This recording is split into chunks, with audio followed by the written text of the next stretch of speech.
ज्यावेळी प्रभू रामचंद्र वनवासाला जायला निघाले आणि त्यांना नदी पार करून पलीकडे जायचं होतं, त्यावेळी केवट भेटला हे आपल्या सगळ्यांना माहिती.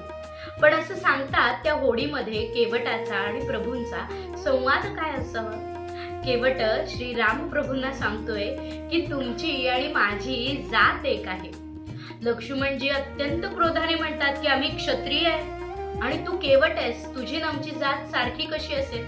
त्यावेळी केवट अतिशय नम्रतेने म्हणतो, मी तुम्हाला नाही म्हणत, मी कोणाला म्हणतोय तर मी प्रभू श्रीरामांना म्हणतोय, कारण मी नदी पार करून देतो म्हणून मी केवट आहे.